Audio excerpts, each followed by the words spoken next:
Started climbing my pole, she got me locked in on cup though. Cocaine in my nose, there got rose in my cup though. Started climbing my pole, she got me locked in on cup though.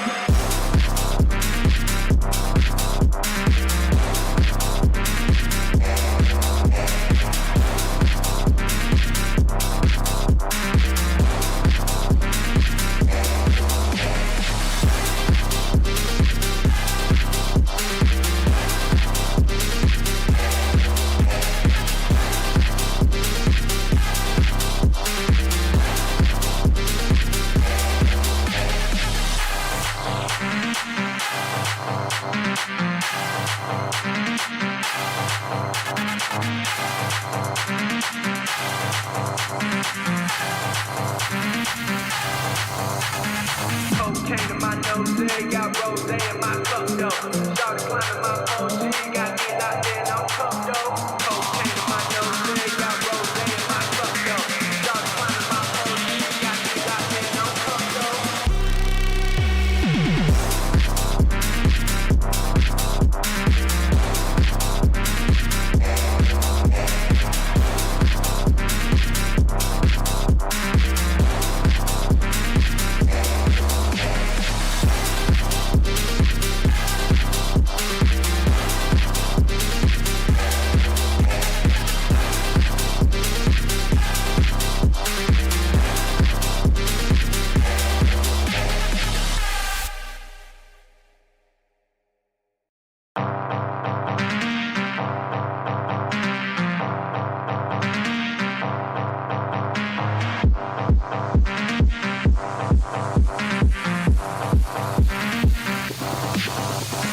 Cocaine in my nose, there got rose in my cup though.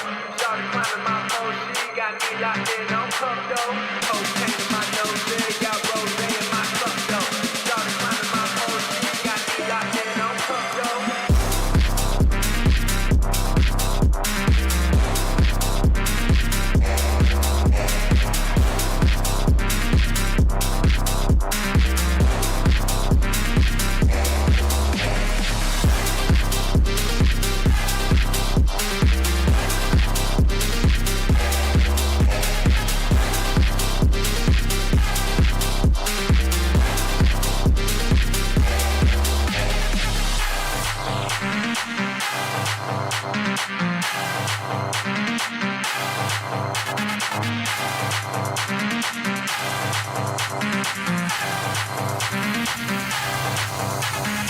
Cocaine in my nose, there got rose in my cup though. Started climbing my pole, she got me locked in on cup though. Cocaine in my nose, there got rose in my cup though. Started climbing my pole, she got me locked in on cup though.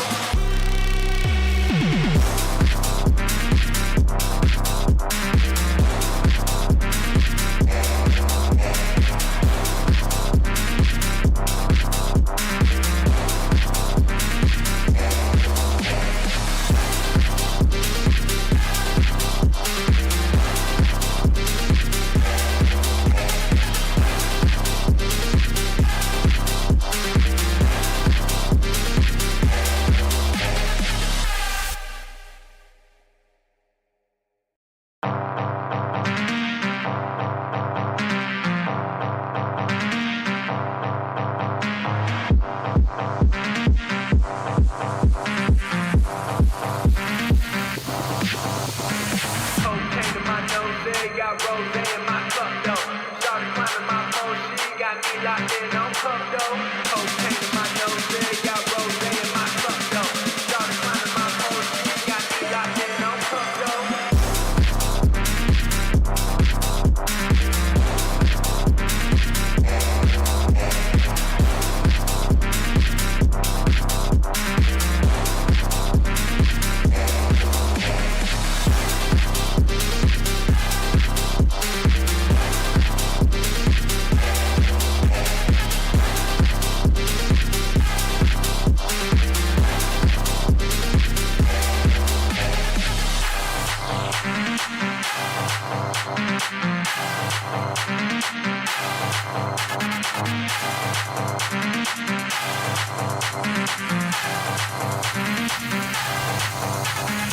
Cocaine in my nose, got rose in my cup though.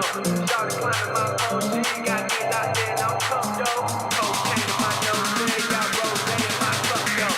Started climbing my phone, she got me locked in on cup though.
Well, good evening, everybody. It's a pleasure to be back. George Morgan here at your service. It's PSGL, it's Wednesday night, it's Spain tonight as well. Lots on the table, lots of battling. The title contest is still alive and kicking.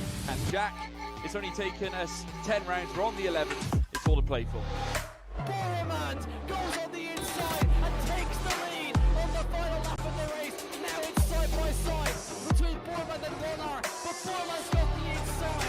Literally a guest star here in this phenomenal race. Cameron Dowd looking to take P2 in his very first PSGL F1 PC race. Incredible to say the least. You see there, Putin to lead. 1.5 seconds. DRS is the name. Good evening, ladies and gentlemen, and welcome back to PSGL. We are here this evening for what should hopefully be another fabulous round in the PSF2 Championship. I tell you what, we've had a fantastic season so far, and that's bound to continue. He's back for this week. Don't worry, it's not just me again. Byron is back alongside me. Byron, you missed last week, so bit of an update from yourself. How are you keeping? Yeah, not too bad. It's been a fairly busy few weeks. Also beginning to plan a trip to Germany later on this year now as well. Having to learn a bit of the language that is German. I'm not doing very well, but I'm doing very well, and I'm very excited for tonight's action. It was a great I say it was a great race last time out. Wasn't the most people. Definitely going to have a fair few more tonight, but the championship looking very lively now.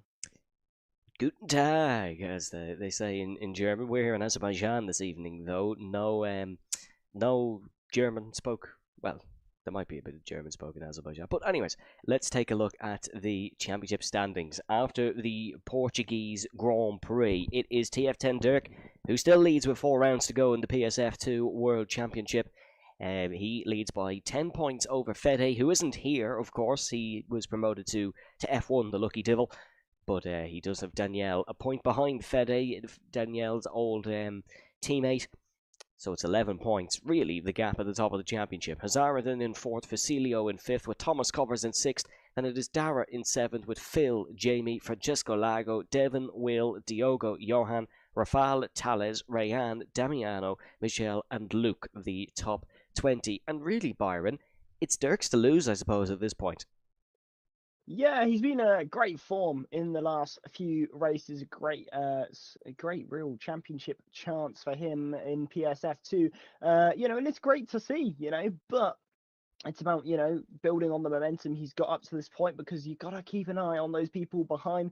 Don't become a bit too complacent, especially when you know you're ahead. So definitely he's in the hunt. It's his to lose, but undoubtedly he's got to have a good string of form to round this championship out, because, you know, last time out, you know, he only got 6th place. So, you know, he may be wanting to get a few places higher than that if he wants to really build some good momentum versus Danielle behind, who did get more points than him last time out. But I've heard it in my ears. It's time to get underway for qualifying.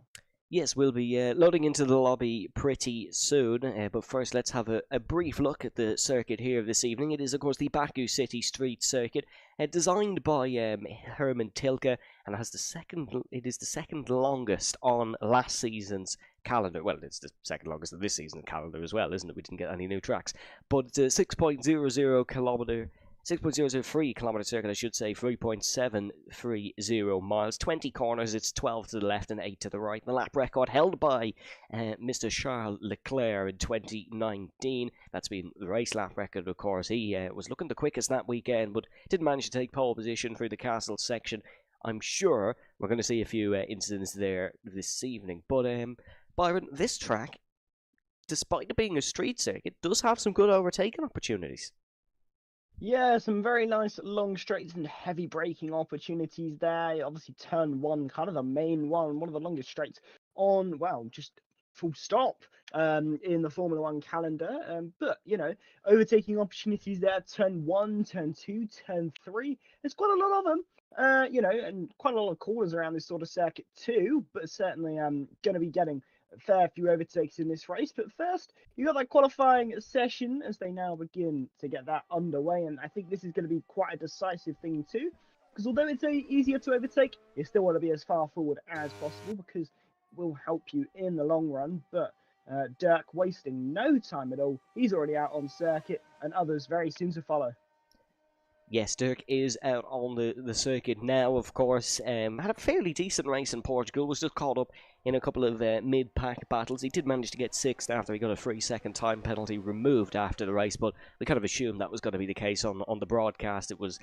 He was forced off the circuit by his title rival Danielle and got that penalty removed. I don't believe there was any further post-race penalties after that one, so all okay on that front. Rafal has joined us, so we're at 17.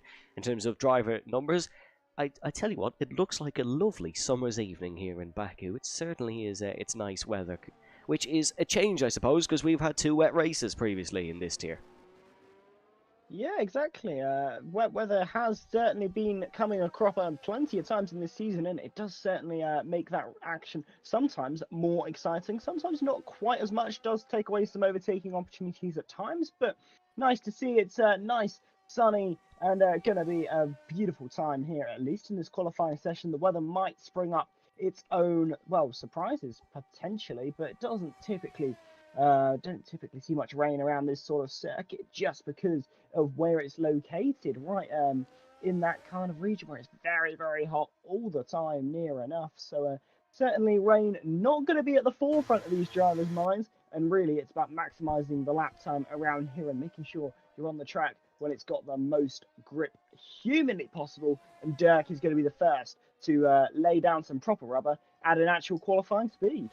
Yes, here he comes, heading through turn number 20, which is the final corner on this circuit, but the last couple of corners are absolutely flat out, almost in the wet as well. Some drivers might lift, some drivers might be able to do it, but certainly it is a flat in the dry. Down towards turn number 1 then for Dirk. You've got to make sure you keep an eye on that wall on the outside. Oh, he's got very close to that one early on, considering this is just a banker time for Dirk. Then it is into the left-hander of turn number 2. The first 3 corners on this circuit, all left-handers, and then you have the right-hander of turn number 4. This is a DRS straight. You can sometimes lunge down the inside. They flatten the curb on the game here on the inside as well. That used to be a raised curb, so you can get a lot more overtaking down in towards that corner, but some of the, I suppose, more timid drivers might be just staying behind. Then you're coming up into one of the more trickier sections of circuit on the calendar, maybe. This is turn number 5, and then flick it in towards turn number 6. About 3rd gear through here for Dirk as he heads down towards, I suppose, the famous part of this track. It's the castle section in towards the right-hander, and here comes the castle up on your left-hand side. Yeah, that castle section. We've seen plenty of famous moments into there. One of the main ones being Charles Leclerc. I am stupid. Well, Dirk might be feeling a little bit stupid. He's ran wide at the exit of the castle section and lost his first lap time. So unfortunately, gonna not get that lap time on the board. Whether it was a good one or not, it didn't look too bad up to that point, but just for a bit too wide. But you want to run as wide as you can on the exit of that corner to try and carry as much speed as you can. But unfortunately, just a bit too much, a bit too hot on the exit, and it's not going to work too well for him. But he's got plenty of time in this session, just under 14 minutes to go. So no real threat there at all for any of these drivers to worry about not getting a lap time, because he's got so much time. But Francesco Lago, he will be the first driver to come across the line and set a valid lap time. Obviously, Dirk could have if he hadn't been validated. Oh, it's a 1:40.086. Not a bad lap time from him. Will Murdoch there goes up into second though, and beaten by IRT Phil, who goes into the 1:39s. Drivers talking about the pace earlier on in the chat, saying a 1:40, not a bad lap time. But you know, saying they might be cooking something. And well, lap times, especially from the Red Bull camp in terms of Phil and Francesco Lago, seemingly putting good, but Tales really just shooting a good lap time in there. Really got a good start. Great lap there from the Ferrari of Danielle as well, 1:39.3. Got a nice held slipstream from one of the AlphaTauris in front. That gave him a bit of a tow down towards the line. Here comes Luke, that's ninth for him. You might notice NLR Ethan as well there in third spot. This is his first race here this evening.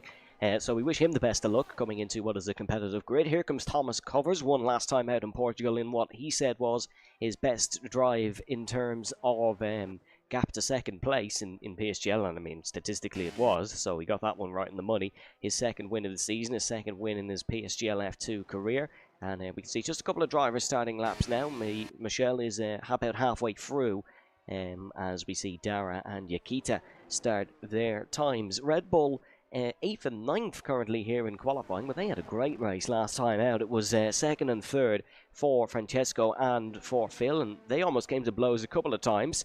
They'll be hoping not to be reminiscent of 2018 here this evening.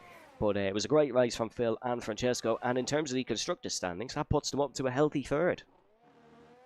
Yes, a good third place for them as things stand. Looking for probably more results. And, well, given they were, you know, saying about their 1:40 being good, it's not hold up too well versus the rest of the field so far in this qualifying session. Luke, though, the slowest driver of them all so far, a 1:40.5, still faster than anything I could set, but Danielle about 1.1 seconds faster than that. So a lot of time to find for some, but plenty of time to find it. So, you know, you're not too stressed and not having to think too much about the pace as things stand, and just kind of can settle into this qualifying session and begin to kind of understand where you stack up against the rest of this field, because obviously some of these drivers will race against each other elsewhere, but you won't really have too much of an understanding as to how fast they will be until you put, well, your foot to the throttle and go head-to-head once again. But Chiquita in 15th place. He is 21st in this championship. He has 1.2 his name. Goes 10th there in the Ferrari. Not a bad lap time at all. Going to be dearly hoping for some more points here tonight. Yeah, Yakita goes to 11th. Dara invalidated his lap as Facilo goes to second position. That's a new 3 letters in front of Facilo's name. TOT Facilo is now what you see on your screens in the Williams driver's car. Of course, he does race for TOT. I think he just forgot to change the PSN or something like that. But he's TOT Facilo for now. Dara, of course, pole last time out. Took it by 0.007 over OP Covers, or Thomas Covers. I've just said his PSN from about 3 seasons ago, so that goes to show where that PSN discussion led. But Dara was a great pole, but unfortunately was 11th for him. He had some trouble in the rain, so he's probably enjoying the fact it's a lot drier here in qualifying. But he hasn't got a lap on the board, neither has the championship leader of Dirk. 14 drivers have, though, as we are just under the 10-minute mark with about 9 minutes and 40 to go in the session. Yeah, 9 minutes 40, plenty of time, but if you're Dirk, you're certainly going to be thinking about how you're going to need to get a banker in now as opposed to later on in this session. Cannot afford to invalidate on this run that he's coming up to finish now, because if he can't get this run across cleanly, it's going to really hamper his chances of getting a good result here, because now it's going to become more and more pressure to get a valid lap time on the board. But taking a very easy outlappers most of the field here, because they just don't want to hurt their chances of getting the maximum performance out of these tires, especially if you overheat them too much or put too much energy into them. You'll get too much wear, especially if we don't get any, grip penalties for blocking. You go straight into the race. You might want tires that don't have as much wear, just in case your strategy maybe wants to throw in a soft compounded tires. But Dirk, he's going to have to get his banker lap time on here. Really important for him. He's leading the championship. He hasn't got a lap time. He's going to need to get a lap time on here. Here comes Dirk then, down towards the first corner. We were riding on board for his first sector the last time. It was a little bit shaky, I suppose, for the Dutchman, but he's looking to deliver something a little bit better now in towards the right-hander, or left-hander, I should say, of turn number 1. I promise I know my lefts and rights. As Dirk, I tell you what, he's driven really well this season, but Baku can be a sort of track where it can make or break your season. If he was not to score tonight and Danielle was to take a win, which, I mean, if we go off the qualifying times, that's exactly what's going to happen. And that would be a big swing in the championship. PSGL point system, of course, 16 for a win. The gap is 10. So Danielle does have a lot of work to do if the Italian driver wants to try win the championship. 35 in the middle sector for Dirk, or the first sector for Dirk, as he heads into the middle sector. So that's a strong footing, I suppose, to stand off. But this is where it went wrong from the last time. In towards the castle section, it was the uphill right-hander that he struggled. Gets through the left-hander okay. I think if you've validated through the castle section, you are one of a kind, really, as Dirk does hook it up a lot better this time round. Yeah, definitely not invalidating through there on the exit like he did this time on his last lap. So very nicely done. Very close to the wall there on the exit there. And that's a very difficult corner to get right. We've seen plenty of drivers retire there in real life Formula 1 and on the game as well. Allegedly a purple sector 2 for Dirk too, so not looking at too bad in this qualifying session. Now down this long straight, you'll get DRS in a couple of seconds. Timing for that rear wing opens now, and there we go. DRS up to the line. You're going to go down here at about 210 miles an hour up to the top of the timesheets as well. And that's not a bad lap time for Dirk. He dearly needed that, and he's got it on the board. A 1:39.125. Very good lap time from the Aston Martin of TF10 Dirk. Yeah, that's a statement of intent, because Danielle's just had a second bite of the cherry and it's nowhere close. So that is really something from Dirk to put that one out after not having a proper banker time. We're on board with Tales. There's yellow flags in the sector ahead. That's the Ferrari. He pulls over to the left-hand side. Good awareness there from Yakita to get out of the way. As there's a little bit more traffic for Tales. That, I believe, is Facilo, who he's just gone past. But 2 seconds down on this time, there'll be no improvement of him. NLR Ethan has just gone to third. So excellent lap there for the newcomer, as the Norwegian of Hazara heading down towards the left-hander now. Let's await and see his sector splits. He isn't anywhere close to the top guys down in towards what is the final braking zone. He is improving, but not really by a lot. Might be able to actually jump up a handful of spaces here. He's got Tales and Phil in close proximity on the timing tower, so let's wait and see what Hazara can do coming towards the start finish line. One of the Red Bulls is just in front of him now, crossing the line now. That's going to be Francesco Lago, who jumps up to 9th position, but here comes Hazara. The Aston Martin roars across the line, and that's going to be 4th. That's a very nice final sector for Hazara. Yeah, Hazara has been a man of much form as of late. It's very interesting to see, to begin with, he wasn't the most comfortable within the realm of this championship, but he really has picked up some great pace as of recently, and it's lovely to see how he has really shone in this season now, and he's getting really to grips with it. So much more race by race. P4 is great, and it looks very representative next to his teammate, who obviously is P1 leading the championship. So it's only good signs now for Hazara, but plenty of time to go in this qualifying session. It could be absolutely anyone's game, but going to need some of those towards the bottom of the field to make a good step up here. It's maybe not the closest in the battle for pole, but I tell you what, it's very close in the battle for fourth. From Hazara to Francesco Lago, it's just over 0.2 of a second. That is exceptionally close from 4th to 11th. Francesco not currently on a timed run now, as we saw him complete one. Will Murdoch is just sauntering back to the pit lane. Remember, don't count him out if he qualifies poor. He won the French Grand Prix from 16th on the grid, so do not count out Will Murdoch if he has a bit of a poor qualifying. RT Devon is thundering through the second sector, but not currently up on his time, so it seems like he's maybe just warming the tyres. 4 minutes to go here as they're all just getting back to the pit lane. We'll see a brief hiatus in the on-track action as we await and see, can anyone beat Dirk's time here in the Azerbaijan evening time? It is, if Dirk could take pole by 0.2, that's really going to give him a confidence booster into the race. Absolutely, and it would be a well-deserved confidence boost too, because taking 0.2 ahead the rest of the field, that is not easy to do at all. So it'd be absolute curtains, I think, for anyone's hopes of having a good race here if he's able to deliver a barnstorming pole time. If he improves on that as well and takes it by a margin more than 0.2 of a second, well, I don't think anyone's going to be questioning his possibility of winning this race. But plenty of talking points as well. When you mention, how Will Murdoch, he's one of those drivers. He might not qualify well, but he always maximizes in the race. 10th place, it's not a bad place to be, especially at a track like this where you can overtake very, very easily. And it's one of those that it doesn't really matter all too much, providing you get a decent-ish place on the grid with 17 drivers. As long as you're about halfway in there, you'll be fine. No need to worry. So, good to see from Will Murdoch. Not looking too bad, but certainly going to be looking for a bit more as these final runs soon get underway, because everyone is filtering out of the pit lane now. Yes, they're all coming out of the pit lane now. We're looking at the Williams of Fasilo, who has had a good season. Has Fasilo in terms of the Drivers' Championship. Fasilo currently sitting in 5th, of course, for the Williams racing team.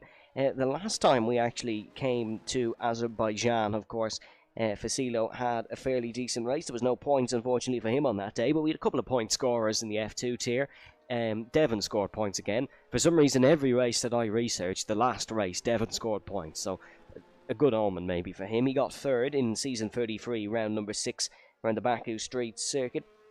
It was Jerry Van Bussel who took the win, though, ahead of TF Black Box. So that was a top grid for the time here in PSF2. But I'm sure these guys will go on to many things. Jerry won here for the Mercedes, but it was actually the McLaren team that took the first ever win here. It was Parkway Drive who won in season 17. But let's leave the history to the side.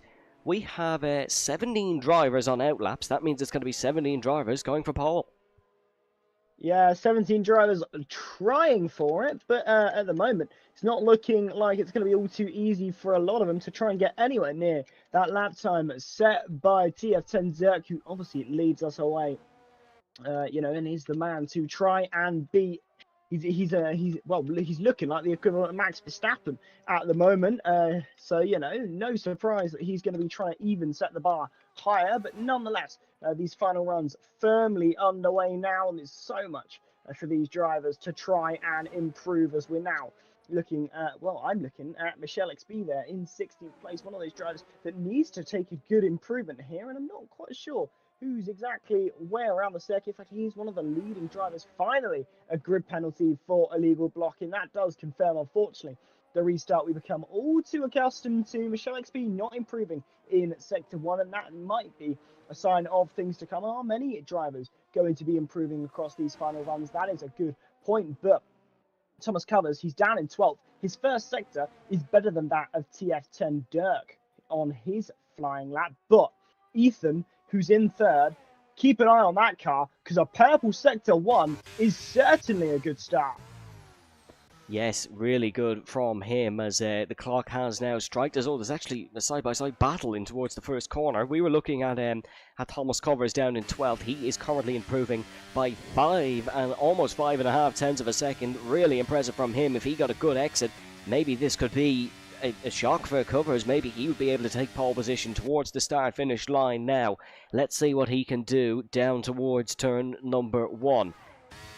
It's up towards the start-finish line for Covers. It's a long run. Oh, it's front row, but it's not quite pole for the Dutchman who won last time out. Dirk is improving by 0.2 of a second, but let's see what Ethan can offer up. He's heading through turn number 19 and now in towards turn number 20. It's a debut appearance, of course, here for Ethan in the PSGL F2 Championship this season. If he could start it off by taking pole position, that would be truly something. No, he's pulled into the pit lane, so it won't be there, and so has Danielle. Neither of them improving on their time, but I don't think it's going to matter because Dirk is on an absolute another flyer towards the start-finish line, I should say, and I think this is going to be one of the best pole laps of the season potentially for Dirk. Let's see what it checks out as across the start-finish line. It'll be a 38.9, truly excellent for him. Hazara improving big in the middle sector as well, though we'll need to keep an eye on Hazara as we need to keep an eye on Dara Smith. Here comes IRT Devon towards the start-finish line. The second Ferrari of Yakita has just crossed it and stays 10th. Here comes Devon across the line. It'll be 7th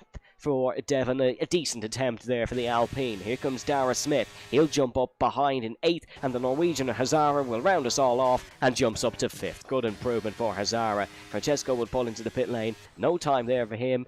That almost looked too easy for Dirk. He's on pole. 38.9. Only man in the 138s.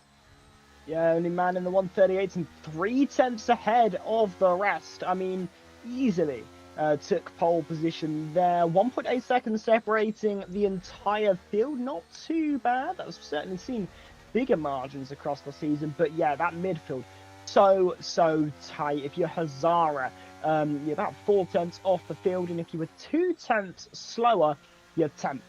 That just shows the sort of fine margin between some of these drivers. In fact, it's even finer between Thomas Covers and just as low as, well, that Ethan there. 0.2 separating between 2nd and 7th as well. So really fine margins for this field. But TF10 Dirk, miles ahead of the rest. Quite literally. 0.3 of a second on pole. You can't go wrong with that. No, here is your qualifying results. It is Dirk on pole with Thomas Covers in 2nd. Then it is Phil in 3rd, Danielle 4th, Hazara 5th, Tales, Ethan, Devon, Dara, Diogo Silva then in 10th. Head of Facilo, Yakita, Will, Francesco Lago, Luke, Michelle and Rafal down in 17th position. Folks, we will have a restart, so plenty of time to discuss qualifying, but not until we just have a short commercial break.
Well, good evening, everybody. It's a pleasure to be back. George Morgan here at your service. It's PSGL, it's Wednesday night, it's Spain tonight as well. Lots on the table, lots of battling. The title contest is still alive and kicking.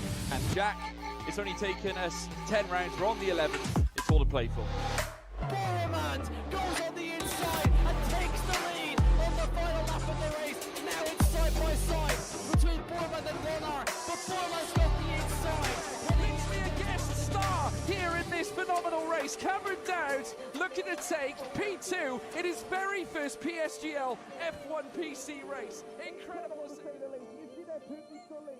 1.5 seconds. DRS is the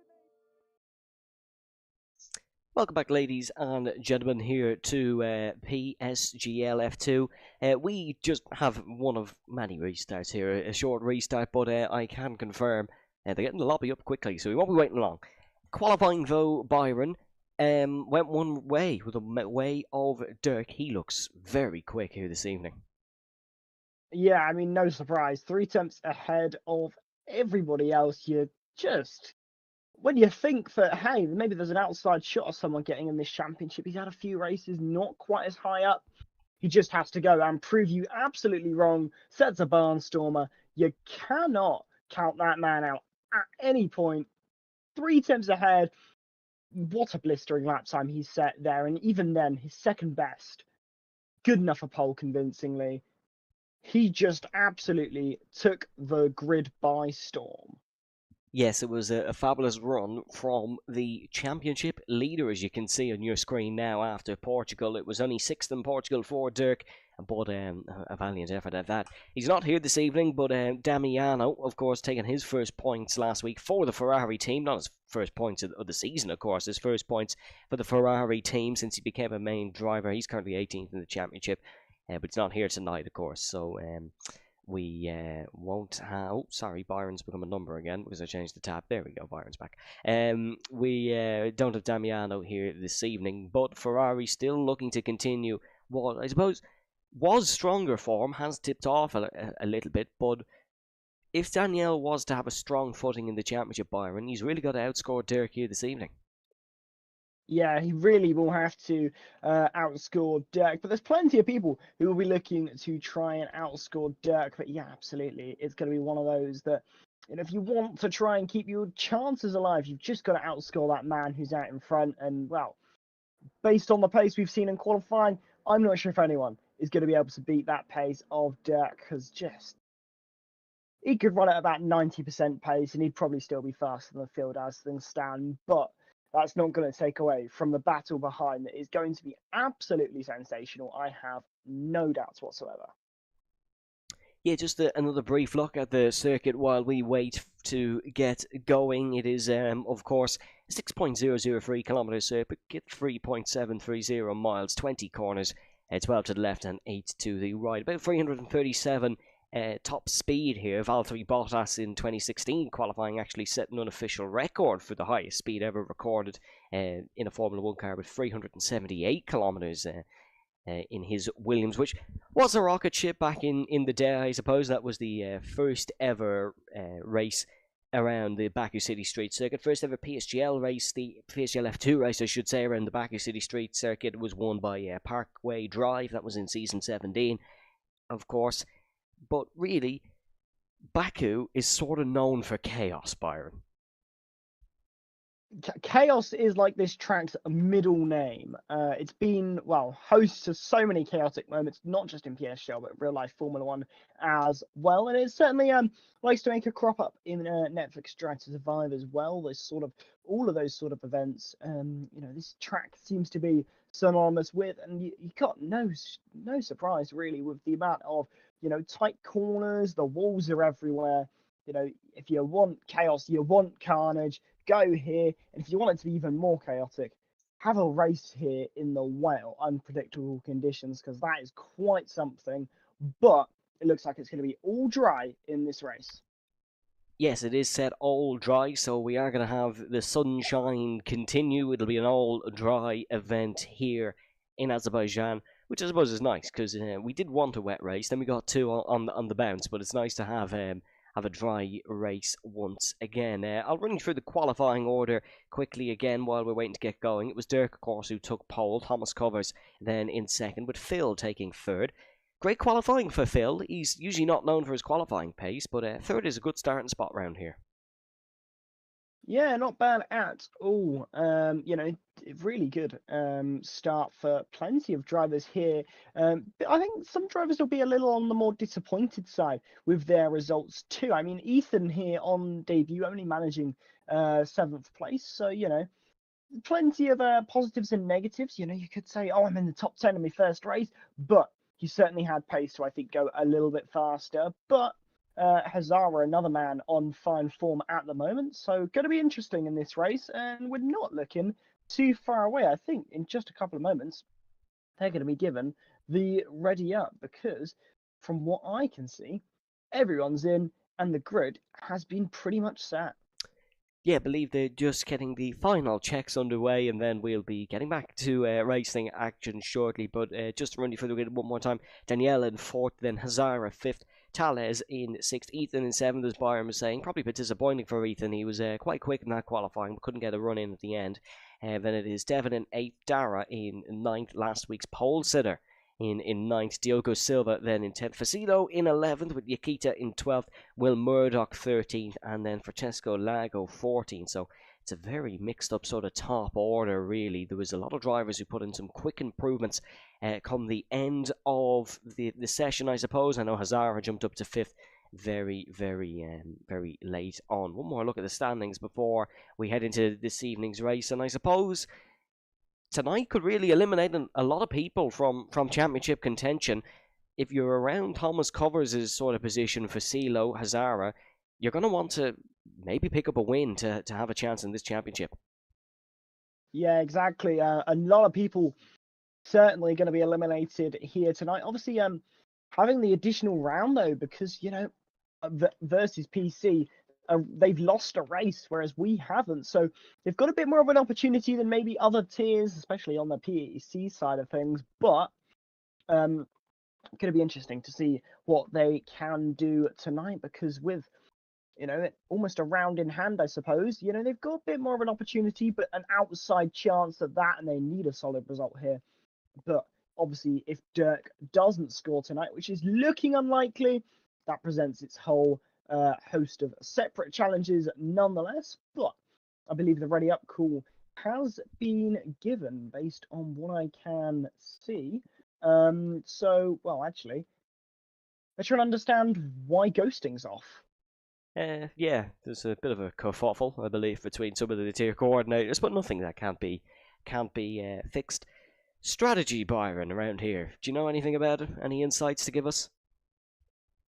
Well, I mean, I don't think my strategies for gospel, but nonetheless, typically a sort of soft medium or a medium soft can be quite a good strategy, but it's all a case of, what kind of happens in the moment. Safety cars likely to happen around this sort of circuit. So, it's going to be interesting to see actually what's going to happen, because, it's difficult for these sort of drivers, and I'm just actually having a proper look at some strategies for you, just so I can give you something good.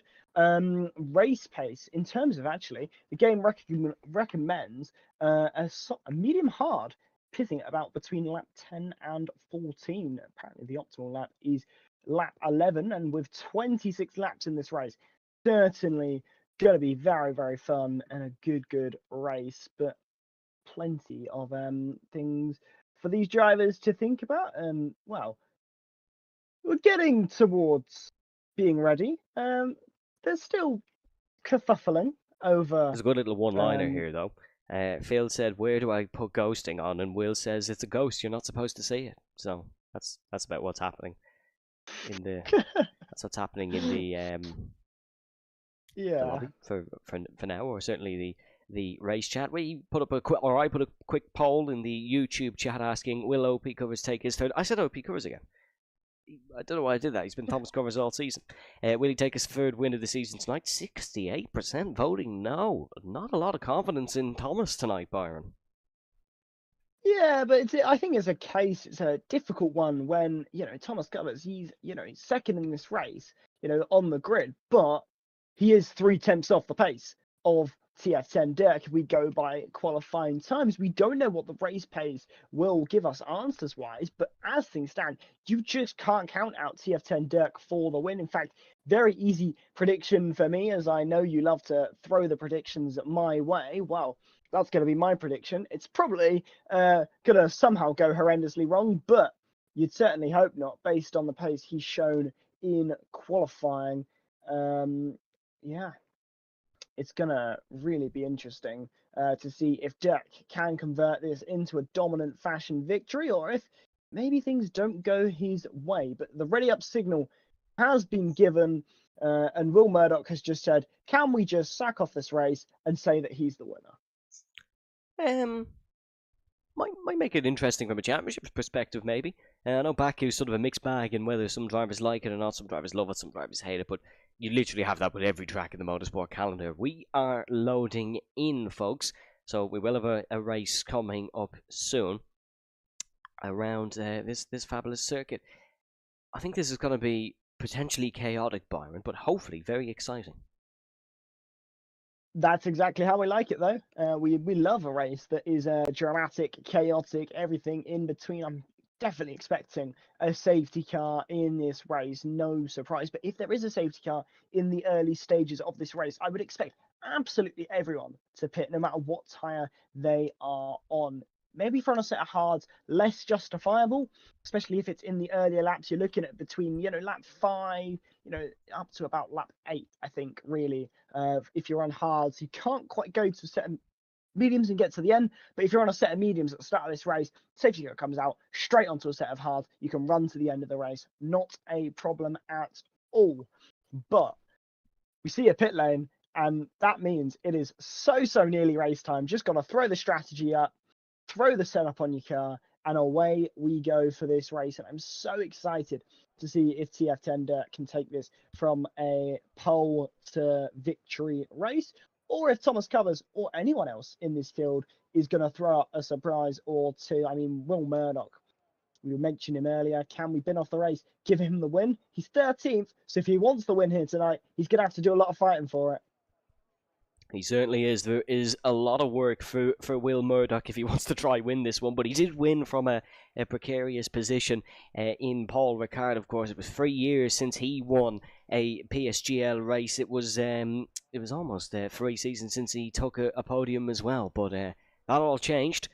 Can he maybe do a double tonight? But a lot of work for him. The real favourite, I think, coming into this one is definitely TF10 Dirk, the Dutchman, the championship leader, with an absolute fabulous performance in qualifying. But really, Baku, pole isn't necessarily the most important thing. Keeping yourself out of trouble, keeping yourself out of the carnage, and keeping yourself out of the chaos certainly is. It is a beautiful, beautiful sunny day here on the streets of Baku, which of course is technically in Europe and in Asia. The city stretches across both continents. It's a little bit like Istanbul in that manner, of course, but from motorsport terms, it is a very different circuit to Istanbul. It has been known as the European Grand Prix from times before. However, it's now going to be known as a Season 36 race here in PSGL as we go racing in Azerbaijan. It is a horror start for Phil. It is a jump start for both Phil and Thomas Covers. What a awful moment for those two to have at the race start in towards turn number 2. Dirk is technically your leader. They've both been given drive-throughs. Will Murdoch now up to 13th spot, or he's taken back 13th spot, and it's a little bit messy. What happened there was Thomas jumped the start and Phil reacted to him.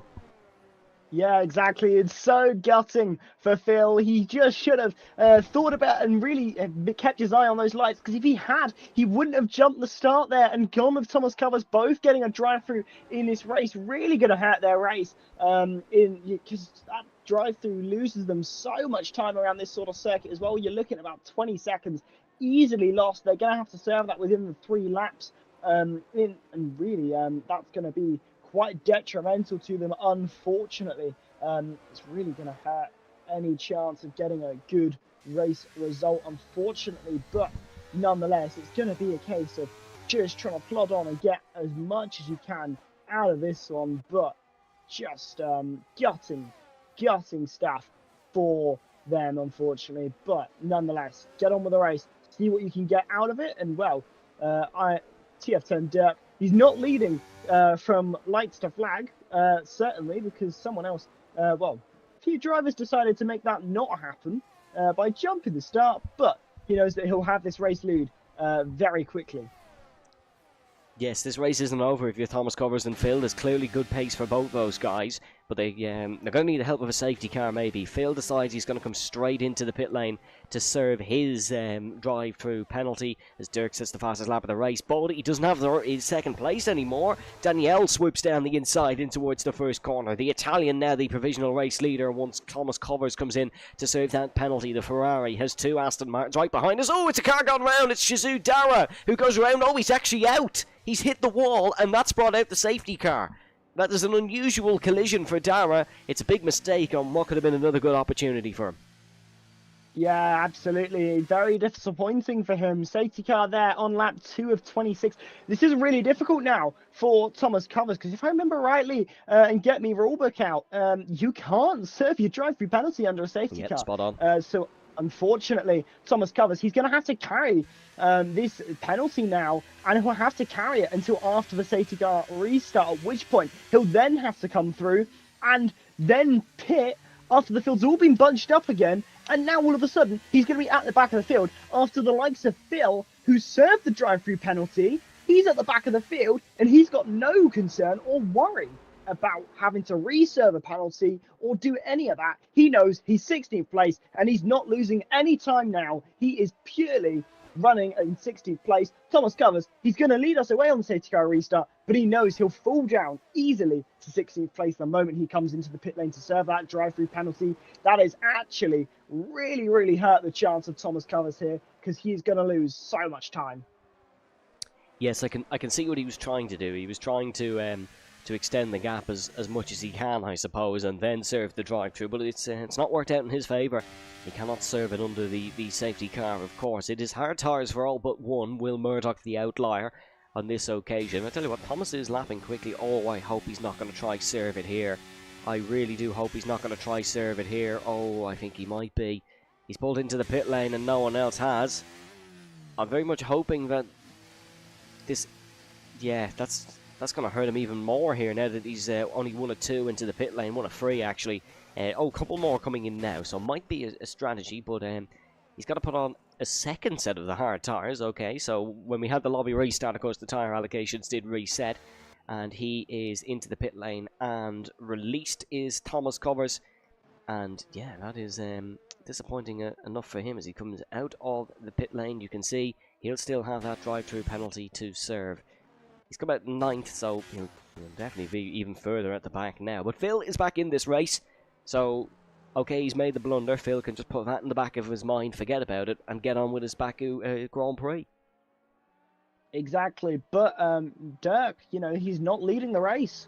He might have had great pace, when we were looking in qualifying, but we're in the race conditions now, and he's second fiddle at the moment to TRT Danielle, who leads us away under the safety car conditions, and unfortunately, he's going to be running under these a little while, and won't get it back underway on this lap, I don't think. Probably another lap time until we get back under green flag conditions, but penny for the thought of Thomas Covers in this race, because it just hasn't gone his way up to this point. But we know this circuit very well. The chance of other conditions, coming a cropper, like another safety car, virtual safety car, just anything in this race, you can't count anyone out necessarily, but certainly at this moment in time, it is not looking like the best of times for one Thomas Covers, but it's looking great for TRT Danielle, who will obviously lead us away under the safety car conditions. But I think the one benefit that the likes of Thomas Covers, Chiquita, and all those who pit, they probably won't have to go again, because they went onto a set of new hard compound tyres, so not too bad for them. Yeah, what Thomas is hoping for here is that he serves his drive-through, there's another safety car, and he can just go until the end of the race, which, I mean, is not the worst strategy in the world. The hard tyres can last a long time around this Baku City Street circuit. Safety car won't be in this lap. We're still waiting for a couple of the pitters to reach the safety car queue. What these guys in the mediums are going to do, I would assume, it's very similar to Austria. They are on the tyres now, but they'll still pit at the same time as the hard tyre runners for a second set of the medium. So they've got the mandatory stop out of the way, as has RT Phil in 15th position, and as has Thomas Covers in 9th position for a second set of the hard compound. But it is Danielle Dirk Hazara to Aston Martin's in the podium placings as of now. That bodes well for the constructors' standings, of course, where they are the current leaders, but it's only a 2-point gap over Scuderia Ferrari. So, good opportunity here for Aston Martin, I think. Yeah, absolutely. Great opportunity for them indeed. And, well, you know, currently in second and third as well. Hazara, I think, has been one of the key drivers, the key talking points and beneficiaries of this incident that we've had with Thomas Covers and Phil jumping the start, because that's mean he's gained 2 places from where he started. And puts him on the podium, which would be great for his season, bearing in mind that last season he was in F3. So, you know, he's not only has he taken a step up, but he's also delivered taking that step up. So been great to see for Hazara. That Norwegian has certainly got some great racing talent and really shown himself very well so far this season, and certainly has certainly put a good chance into justifying why he should certainly be remaining in F2 come next season, because he has certainly been picking up pace and gaining you know, a real good chunk of points as well in this season. And I believe, looking at the fact that everyone has caught up to the back, we're going to be getting back underway come the end of this lap. But the safety car 2 timing line is about here, so we should know within a couple of seconds whether we're getting back underway. And there we go, safety car in this lap. TRT Danielle, he's now the safety car. Everyone's going to bunch up, and it is going to be Danielle's chance to catch TF10 Dirk napping, and he's certainly going to be trying to do it, because that could really help him pull a 1-second gap and get out of that DRS range. It could, absolutely. Hazara, 4th in the championship, not finished on the podium once this season. He finished 4th 3 times, though, so very consistent. He was, of course, unhappy with his F2 placing. He wanted F1, so a good result here this evening would certainly bode well to that accolade.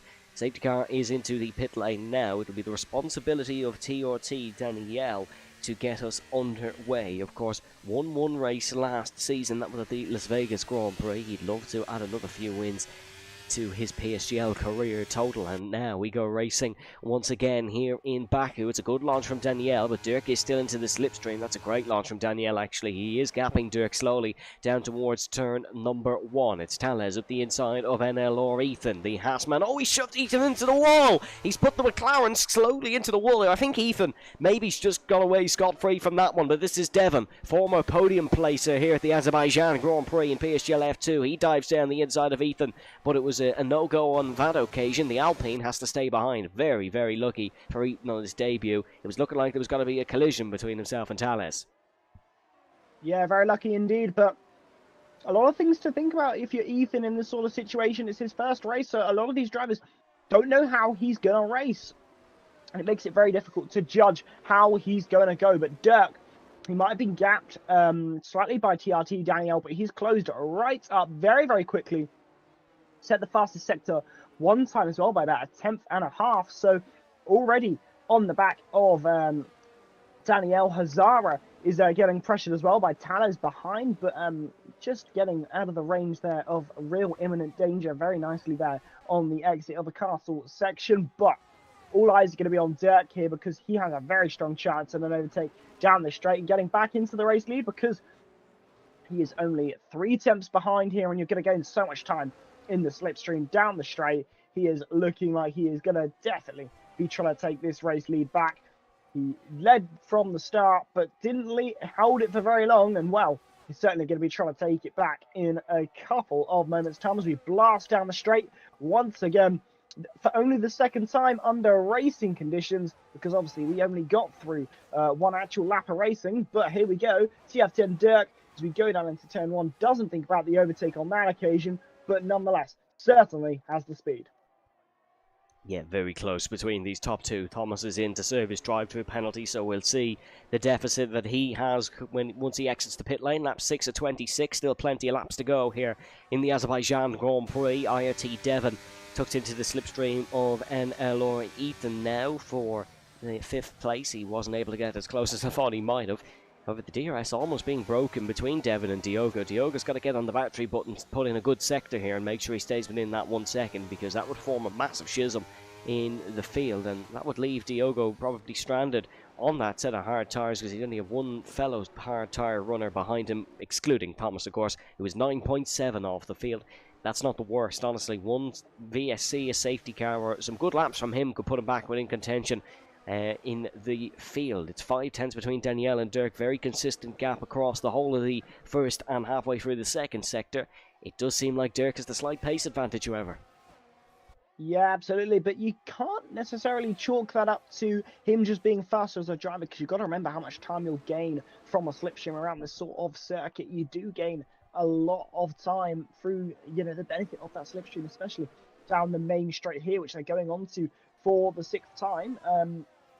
You know, and now all of a sudden this straight, you know, it's where you can really open up and get a lot of speed, because you tuck in behind the car in front and, well, you'll just soar up to the back of them, because, well, they're punching a hole in the air, and, well, you're not having to work quite as hard to punch that same hole in the air, because they've already punched it for you. So, you know, that's how slipstream allows you to gain a real advantage over the driver in front. But once again, actively choosing to stay behind here of TRT Danielle, not using any battery. He knows it is a waiting game, and he knows that now, DRS being enabled, it's going to make his life ever so slightly easier now, as he'll pull out a slipstream just because he doesn't want to overtake.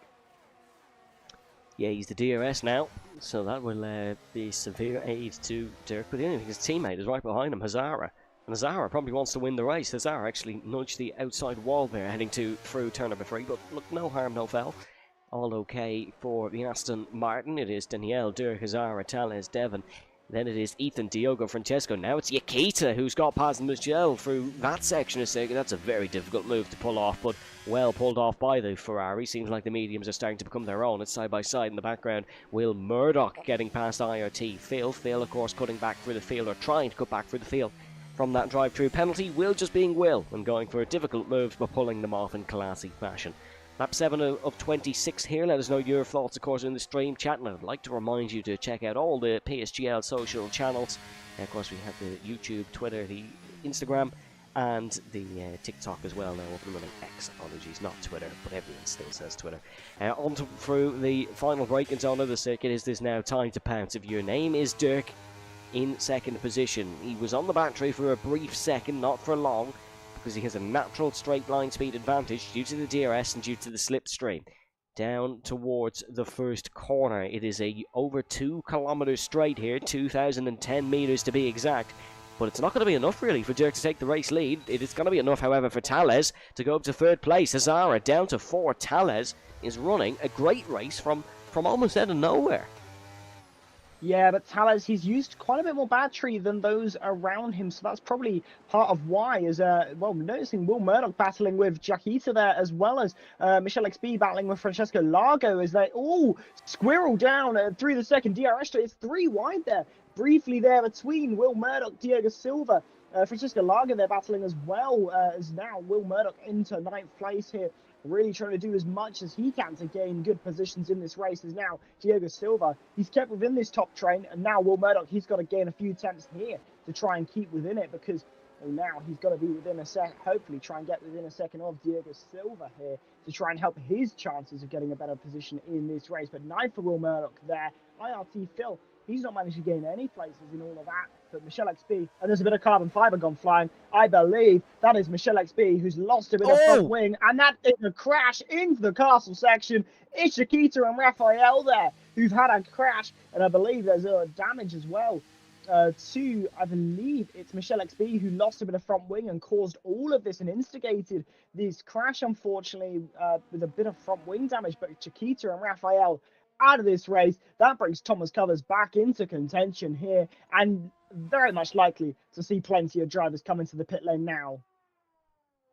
Yeah, definitely. Very much likely to see some drivers pit, and Thomas Covers will be delighted to put him back into contention in this race. That was your typical Azerbaijan Grand Prix collision.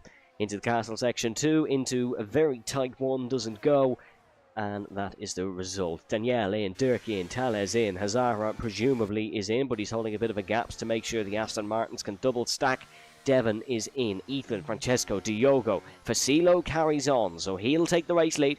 And I would imagine Thomas is going to carry on as well. No, I think he's going to come in as well and go for a set of the mediums. I mean, when you're at the back, you don't have much to lose anyways. He may as well come into the pit lane. So Fasilo, the only one who's carried on, could be a little bit of a sitting duck here, will the Williams driver. But it is medium tyres for a lot of the field. The hards for a couple will going on the hards course, as is Phil. And as is Luke, actually. He's gone for a fresh set of the hard tyres now.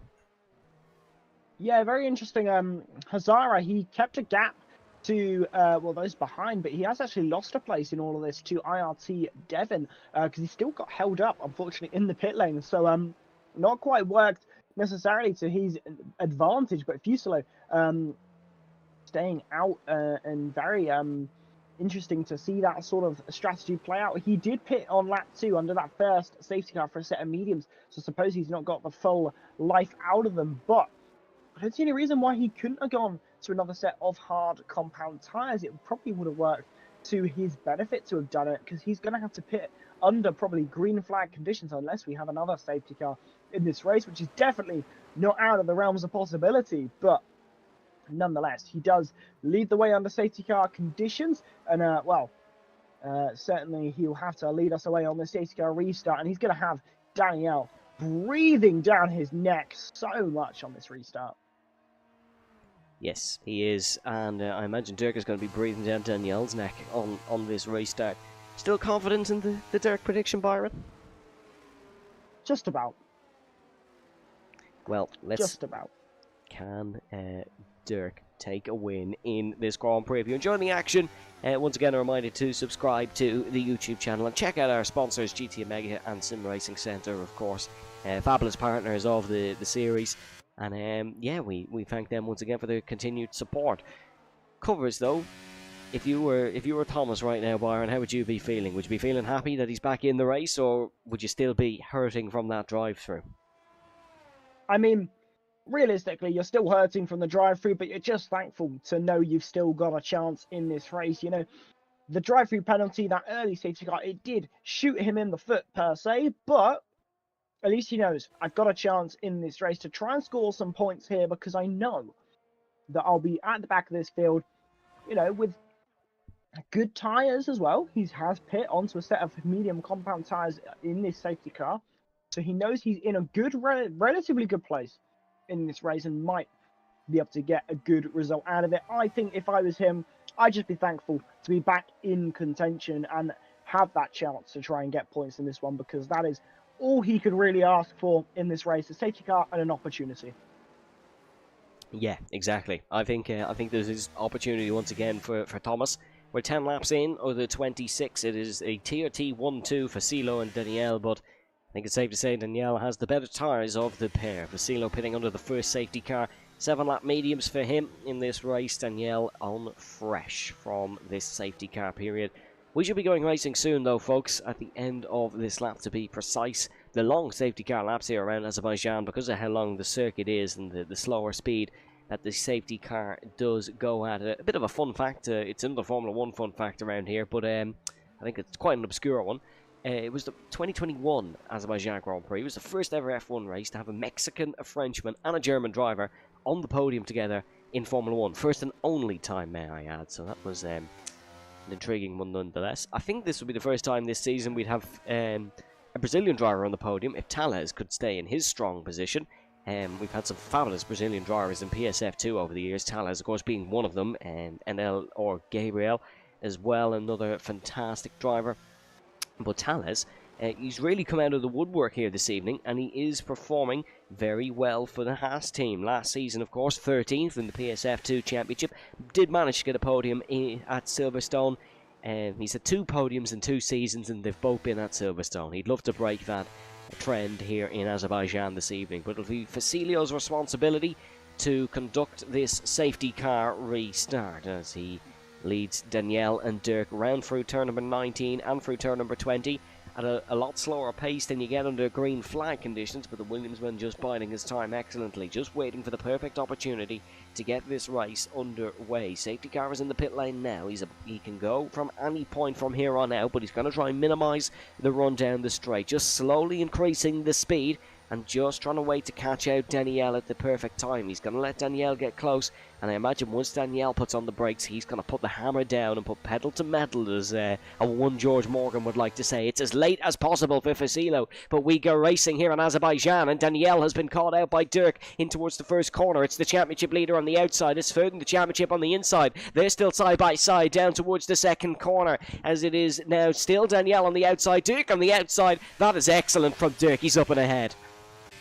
Yeah, absolutely battling behind as well as Hazara now tries to get ahead of Ayad. See Devon now as we go down into turn number 3. Can he get the move there on the Alpine? Remember, he lost out to that Alpine under the safety car conditions. He might even try and get an overtake here on Tales. Can't quite get it around the outside there as they go through turn 4. That's a spin there. That's Diogo Silva who's gone round and got tapped there, I believe, as Fusilo. And now Dirk's battle for this race lead, and this could get feisty. It has. Dirk's been put into the wall by Fasilo. He has hit the wall heading through turn number 6. I don't think there's damage for him, luckily enough, but Dirk, all his hard work undone, back down to 3rd. Fasilo is all elbows out here at the front of this race, and that is a nudge from Dirk, front wing to the rear tail light on that Scuderia Ferrari. This is a very feisty encounter. It is indeed a very feisty encounter in this race, and I'm just trying to have a little look to see if there is damage to TF10 Dirk in this race. I don't seem to see any, so it looks like he's got away from this one, fortunately for him, scot-free, but very disappointing, I think, if you are TF10 Dirk, because he knew he had a chance in this race, and no damage to Fusilio either, so not too bad for either of them, but certainly could go to the steward's room here, as now Daniel is probably going to try his chances against Fusilio here, and well, nicely done. And now TF10 Dirk, he's going to do the same into turn 1, and that's him ahead of Fusilio here too, who obviously is on those more worn medium compound tires, and as a result can't fight it quite as much. And now Hazara is in behind Tales, and he's trying to look for an overtake on that Haas too. Yeah, great move from Danielle and Dirk to get ahead. Beautiful camera shot as well, the overhead. As we can see, Ethan and Will Murdoch scrapping here. Ethan on the better tyres now. Will was on the best tyres in the field at one point, on the softs when everyone else was on the hards. Now he is one of the 3 on the worst. Well, it was... well, it's Fasilo who's probably on the worst tyres in the 9-lap all mediums, but certainly Will on the hards. Will have a little bit of a pace deficit compared to those on the fresher medium tyres. As Dirk now 3 tenths behind, I should say, Daniela's. Look at this. Fasilo having to defend in towards the right-hander. Tales very quick through that section of circuit. He's not going to be able to pull off a move in towards the castle section. He has lost, or these both, I should say, have lost DRS to the front 2. So this is a separate train that's now developing. Fasilo holding these guys up. I think he thought maybe his pace was a little bit better on these older tyres than it actually is, because he's losing a lot of time. Tales has got to get creative here and try to get past the Williams as quick as humanly possible. Doesn't want to lose too much ground to the top 2, because this is the race win, maybe slowly slipping away from him without a safety car period, of course, interruption, which I can't really see us not getting one until the end of the race, but we'll find out in due course.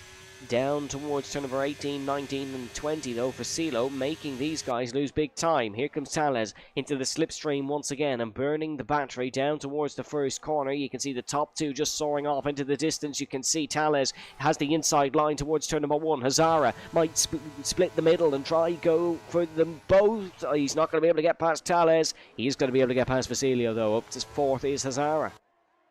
Yeah, Hazara and Tales need to try and work together here to try and get back up towards this top 2. They have the pace, undoubtedly, but just held up there by the Williams of Fusilo, who has been overtaken by Devon as well. So beautifully done from them to try and get ahead, as now everyone filters through turn number 3. Very nicely done by Fusilo to try and hold up the field as much as possible, but now he's going to be overtaken. Oh, and he's gone round and got a bit of damage to his front wing, and that's Fusilo round as well, as Michelle XB has lost some pace in this race as well, and lost a few places there as well to Suits. Unfortunate for him, but both Williams have had incidents upon this safety car restart, with Fusilo getting wing damage as well. Unfortunately for him, so that does promote some drivers a few places. And Tales, by the way, he has gained a mountain of time. He's burnt so much of his battery, but he's very close now to getting back into DRS range of the top 2. Brilliant pace from him. Yes, brilliant pace from Tales. He's driving excellently here this evening, as is the top two of Dirk and Danielle in towards the final braking zone on the circuit. Turn number 16 and gets a good exit to Dirk, is maybe now the time where he wants to go for the race lead about halfway through the Grand Prix. Down towards the first corner this, I think. Whether he wants to or not, I think he has enough pace to go for this race lead. Danielle just going to do everything he can to try and keep it. Dirk doesn't necessarily want it. He could easily pop on the battery button and take it, and now he soars into the race lead. Hazara gets past Tales, one Aston Martin ahead, the other also getting the job done. It is a fabulous performance so far from our Constructors' Championship leaders. Dirk to first, Hazara to third, Aston Martin soaring. Yeah, and crucially, Hazara has managed to get within a second of TRT Danielle as he overtook Tales. You know, Tales was outside of DRS range. Hazara overtook Tales, and all of a sudden, because of the advantage that DRS gave him, Hazara then managed to get into the DRS of TRT Danielle. So massive advantage there going the way of Hazara in terms of he was able to get the overtake done and immediately get DRS on that car in front. So that's played well into his hands. But Aston Martin absolutely soaring in this race. You cannot say that Aston Martin are not deserving of the place they are in the Constructors' Championship, because those two drivers have been on such incredible form this season.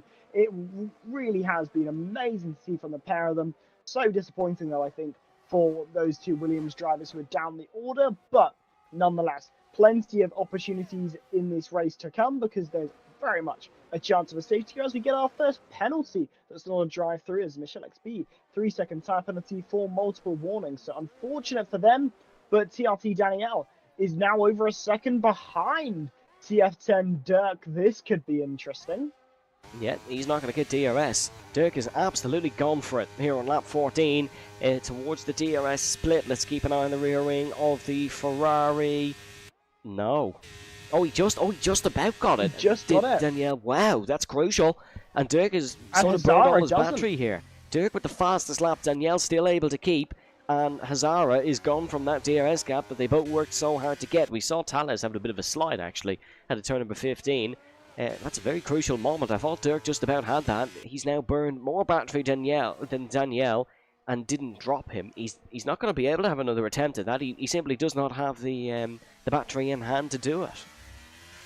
Yeah, it's disappointing. I think he should have tried to have worked with his teammate maybe a little bit more on that one, because if he'd been able to maybe back up Danielle, get Hazara ahead of Danielle, then that could be a completely different story. But unfortunately, it's not going to work there for him, because unfortunately now, you know, Danielle is really on the back of him, and Hazara has now got Tales for company too. So both Aston Martins, they soared ahead of their fellow compatriot who's not far in behind them, and both of them burned too much of their battery and now have been caught napping, well, will be caught napping by the driver behind them, because both of them maybe a little bit too much of the battery burned, and it's definitely come back to bite them, unfortunately, especially in the case of Tales, who's very nearly got ahead of Hazara there into that downhill braking zone. That would have been a sensational overtake had he managed to just been close enough to have pulled it off. Yes, he's 3/10 behind now, though. You tip him to take this one in towards turn number 1. Lap 15 at 26, going on to lap 16 at 26, and Tales is really looking well here for a first podium of the season, potentially, for himself and for Haas. Down towards turn number 1, it is the Brazilian driver ahead of the Norwegian. But I can't see this saying the same as... Oh, Dirk! Huge moment in towards turn number 1 just as we go on board with Danielle. Dirk almost hitting the inside wall. Had to readjust mid-corner. Maybe kind of startled himself. And lost a couple of tenths of a second there. But he's got a great exit at the turn number 2. Fabulous exit from Dirk. That'll allow Danielle to tuck into the slipstream behind. And maybe not get ahead. You can see, yep. And exit from Dirk just about keeping him in front. Danielle, with the Verstappen helmet in the Ferrari car, has to sit in second. Yeah, absolutely. Sitting in second, but quite comfortably at the moment. Got quite a lot more battery, about 30% more battery there for TRT Danielle as Michelle XB retires. That's a pit lane retirement, so no chance of a safety car from that one, unfortunately, much to maybe some of these drivers' dismay, because they would love a safety car, especially if your name is Fuselo, who is 40 seconds off the off the pace of the rest of the field at the moment. Obviously, that's not representative of his actual pace, just unfortunately because of the damage he has to his car. But very disappointing for Michelle XB there. But what's not disappointing is the fact Tellez is nearly back within DRS once again of this top two. Well, that is certainly going to work to his advantage in this race if he's able to get within it, which he has just about. And Dirk hasn't been able to get back out of DRS of TRT Danielle, who once again will see that rear wing open down this DRS straight, and it is all his advantage here. About 5/10 of a second you'll gain easily down here if you want to actually take every single bit of it. But Danielle is not going to take every bit of it because he just wants to stay behind for the time being, and he knows that that is all he needs to do in this race. Thomas Covers peculiarly is into the pit lane again. That's a weird one. This is his third pit stop of the day, excluding the drive-through. He pit under the first safety car and then the second safety car, and he's not wait to the third safety car to pit. He's gone for a set of the medium tyres, maybe suffering with a bit of tyre wear. I wonder will we see the top guys suffering with the tyre wear here and the mediums being the best option. That would leave Will Murdoch in an incredible situation if it did play out like that, but certainly Tellez back into the DRS. I tell you what, he's an outsider for the win here, is Tellez. He's really driving well. Yeah, he really is. And wow, it's about a 10-lap crossover between the medium and hard compound of tyres. So within the next 2 laps or so, we'll begin to see the hard tyres be a little bit better for, well, the Will Murdoch, who is on those tyres. So will be interesting to see. So, well, now actually we're looking at about about 14 laps is the lifespan on on a set of medium tyres. So actually, everyone's going to have to pit again in this race if you're on the medium compound of tyres. If you're on the hards, though, your cliff does change to about 17 laps until they hit a cliff, and until they puncture is about lap 20. So looking at this, it looks like everyone in this race is going to have to pit again, because we've only actually Will Murdoch might just about not to be able to pit in this race, so could work to his advantage, but he'd certainly be risking quite a lot if he does. Yeah, I think they're all going to try stay out, though. Unless you're in sort of maybe Thomas Cover's position as Francesco and Diogo into the pit lane. They're going to try go for the 2-stopper to the end, it seems. If you're Danielle or Dirk, though, you're going to have to try and manage these until the end. And maybe Tellez having such an instant shot of pace on 2 occasions might come back to haunt him, because that will have hurt his tyres a lot more than it would have hurt Danielle and Dirk. But it's a 4-car train for the race lead now. 2 Aston Martins, 2 Ferrari-powered cars, one being the Ferrari, the other being the Haas.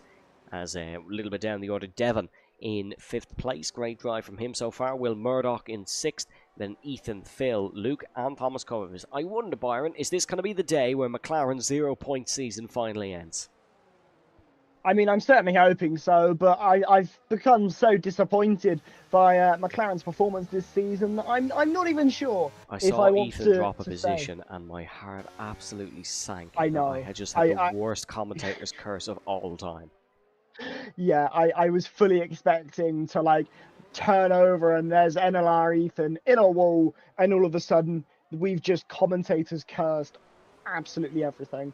But no, very good chance for it to end tonight. That McLaren pointless streak in PSF2, but can't count it just yet and say that it's guaranteed just yet, because there's plenty of time left to go in this race. But Danielle looking very nice on the back of TF10 Dirk, looking very nice on the back of Danielle here. Gets the overtake very nicely into turn number 1, and he couldn't wait for that, because Tellez in behind really applied the pressure down that straight, meaning that Dirk had no choice but to try and get ahead of that Ferrari car.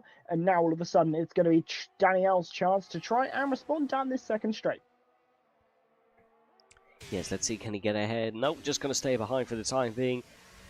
These guys probably all in tyre saving mode now, because they're seeing, okay, the rest of the field not necessarily making to the end of the race. Diogo Silva gets ahead of Francesco Lago. Williams 11th and 13th.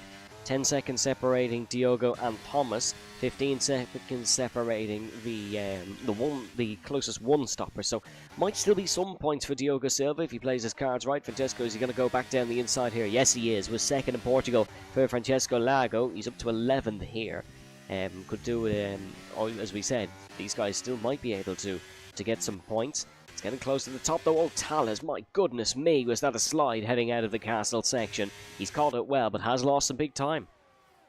He has indeed, and it will open Hazara's opportunity here for this DRS straight as well, because now he'll be closer to Talas than Talas is to that car in front. But Dirk as well has gained some good pace on this particular lap. He's got 8 tenths ahead of Daniel, so you know, although Daniel will still get DRS, it's not going to be quite as easy for Daniel to try and re-overtake the Aston Martin there of Dirk, but that's probably due to a bit more battery burning from TF10 Dirk, because the DRS just gives you that much advantage. You need to use a bit of battery to try and keep it, and well, Daniel always undoubtedly could have gone for the re-overtake there into turn number 1, but thinks better of it, chooses not to do it, and sticks behind in 4 now. But this top 4, I think they have definitely gone into tire saving mode, and they are thinking about the cars behind of Will Murdoch and IRT Phil, because they are 2 drivers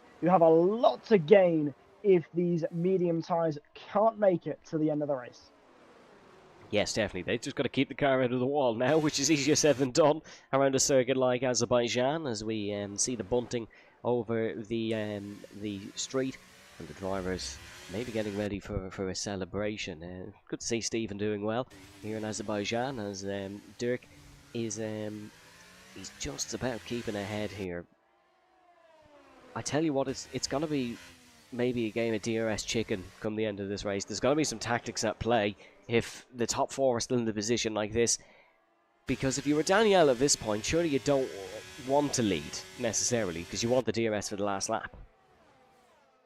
Yeah, exactly. It's going to be interesting to see what Danielle does in this race in terms of the overtake and in terms of this strategy, because, you know, we know that those medium tyres are going to start to fall off. In fact, you look at the pace of Devin, he has began to show signs of gaining. In fact, he's been a couple of tenths faster than Hazara and Talas on the last couple of laps. So certainly beginning to open the race up for those hard compound tyre runners, but with that DRS that they don't have, it's going to be a bit more difficult. The pace is a little bit more neutral, but Daniel sticking in behind, I think he knows what he wants to do in this race. He just wants to stay in behind and keep it going as long as he humanly can, because he knows it is not going to work to his advantage if he has to make an overtake here.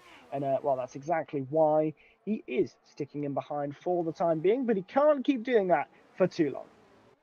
CPI Luke 0.5 of a second behind Thomas Covers. That means Thomas Covers has caught and dispatched Luke scarily quickly. The fresh tyres definitely seem to be worth it for Thomas for now. He's up to 9th place, which honestly I think he'll take points after the start of the race he's had. It would be a free stopper and a drive-through cover into Will Murdoch and Phil, who are probably feeling good about their position right now, because they know if something goes wrong in front, they will be able to capitalise, and Will actually catching the top 5 now. Devon as well with a strong result. Remember, season 33, he finished 3rd here at this race, currently in 5th, so that'll be strong points as well, pardon me. The Williamsons are now down to 12th and 13th. Francesco would like to keep up Red Bull's double point scoring streak as well. He would need to take 10th place, as of course Red Bull 2 and 3 last time out, 9 and 10, and Paul Ricard, they'd like to take a 3rd point scoring, double point scoring race in a row to keep their constructors fight well alive and kicking. Coming down towards lap 22 though, Byron, we're almost getting towards the end of this race, and I tell you what, it's undecided. It absolutely is, and I've just been having a little look and nerding out over the information I can see. Obviously, I'm not able to get information on all of the drivers because not all of them allow me to see their telemetry, but of the top 3, I can't get the data for Hazara, but looking at the data, I can see Daniel is probably in the best position here. His tyre wear is 6% better than that of TF10 Dirk, and it's a good 5% better than Thalès in behind. So you've got to say that Daniel is looking in the best place right now in terms of tyre wear. But in terms of out-and-out pace, that is another question. Obviously, TF10 Dirk has the fastest lap time, has been setting good lap times as well, but Daniel has had the advantage of DRS. And, well, it's interesting to see that Devin and Will Murdoch have not been gaining too much pace, but the tyre drop-off is set to come in for these guys now because they are about to hit a crucial cliff in this race, pace-wise, that comes in on about lap 14. So this is where things could get very, very interesting as they cross the line and begin lap 23. This could be really the time where these hard runners begin to claw absolute mountains into these guys. And that's very funny because there aren't that many mountains around this sort of place, but undoubtedly they will find them and they will absolutely be trying to use them. Excellent geography reference, Byron. Fantastic work. As yes, Azerbaijan, quite a flat country, funnily enough. Tall buildings, mind you. You can see as we're on board with Danielle, there's a couple of skyscrapers down in downtown Baku, but I tell you what, he's going for the race lead here in towards the first corner. No, he's not. Lifts off at the last second. I know it's for tactical reasons, but I do miss the days where league racing was get into the lead and try defend. None of this DRS games. Just get into the lead, get your elbows out and try defend. I think back maybe on a few... Oh, hold on. Just as we're saying that, he has done that. I was going to say back a few F1 games ago, it was get to the lead and defend for the last couple of laps, but Danielle's going to have a go at it. He's going to throw it back.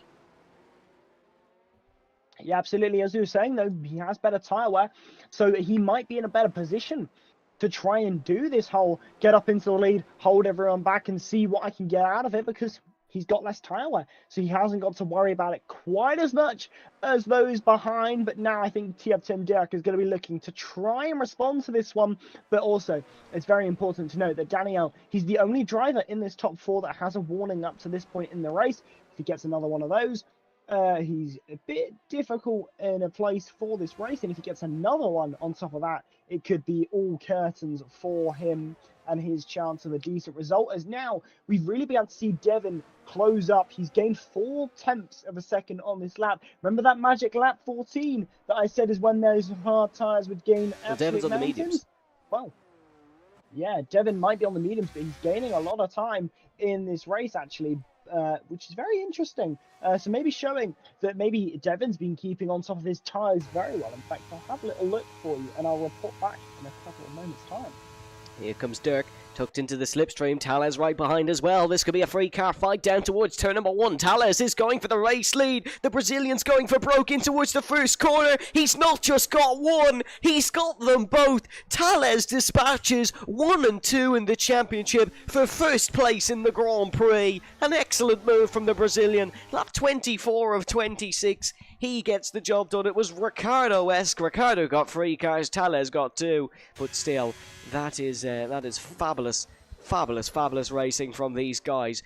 However, that now puts Daniel in third, and although he's the better tyres, he now has to try to get past 2 cars as we see Phil get past Will Murdoch. This is for the best of the hard tyre runners, or for 6th position to be exact, as these guys do seem to be falling off a little bit as well. I tell you what, it's so close at the top now. I really don't know what way this one is going to go. Yeah, it could really swing in any way as things stand, but what an overtake there from Thalès. It does appear that Devin might have better tyre wear than those around. I can't give you an exact number because he's another one that has his telemetry disabled, but 3 tenths faster on the last lap time and last time around. He's looking like it's going to be another good lap time for Hero. He gains a few places too. So not looking too bad as Fuselo comes into the pit lane. That will undoubtedly be for a set of soft compound tyres, which will take for a fastest lap time. It will mean nothing to his points standing as far as I'm aware, but nonetheless, it will still be a little accolade that he can hold with somewhat high regard. But once again, down the straight, Thalès, by the way, 7.5 temps. He's done a very good job at trying to pull away from TF10 Dirk, who's now probably going to have to think more behind him than in front, because look at Daniel with a pace on the straight is just absolutely blistering there from the Ferrari. And, well, up into second, TF10 Dirk, he's led a lot of this race. He's down to third now, and might even possibly could get demoted off the podium by his teammate as Will Murdoch and IRT Phil continue to battle over 6th and 7th. But the hards haven't really shown as strong as I think maybe some of us thought. Yeah, I'm a bit surprised. I thought the mediums would have fallen off a lot quicker. Maybe it was still good strategy, mind you, from covers to pit where he did, because he's in 8th and catching Phil and Will at a pace of knots as Thales, 8/10 in front. I tell you what here, if he could get a good exit out of the 3rd sector, Thales might be in a great position, Byron. Yeah, he absolutely could be. I mean, all he needs is a couple of attempts and going on to the final lap of this race. He is in an almighty position to try and get a race win here. And we were saying earlier about how, we haven't had a Brazilian, take a win in this season. And, well, he certainly could be the first. And he's certainly going to be doing absolutely everything in his power to try and take it. And, well, he races with the number 5, and, well, could he be trying to pull off a Sebastian Vettel-esque drive where he takes a great result come the end of it? He's just about escaped 1 second there, but it looks like Daniel gets back within it as we go down the straight here and begin the final lap of this race as Thales will cross the line in about 15 seconds time and will begin the final lap of this race. 15 seconds, it's only about 5 or 10, but there we go. Thales, he begins lap 26. This is do or die time for him. Look at TRT Daniel in behind, though. That is really the one to watch here, because this Ferrari might be about to absolutely go for it here.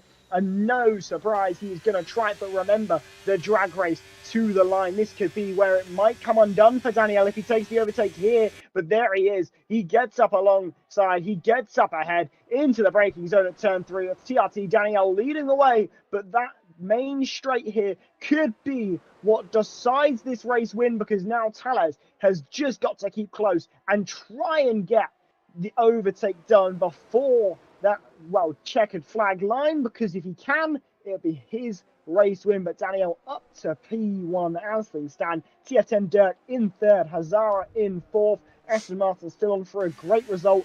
Can they get anything more, though? And that is the question. Through the castle section for the final time. It's going to be about 5-6 of a second maybe going down the straight. Quick look at the battery on the steering wheel. Oh, Thales has got a poor exit.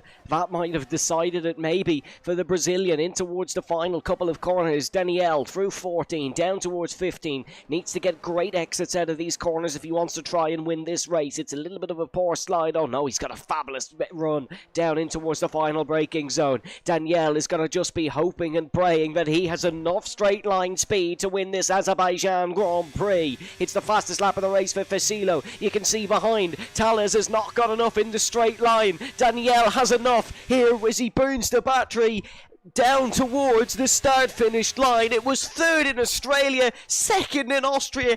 It's 1st in Azerbaijan for Daniel, who takes his 2nd career PSF2 win. A fabulous performance from him. It was looking like it was Dirk's to lose. He's lost it, but he has taken 2nd at the line. Crucial points in the championship for Dirk.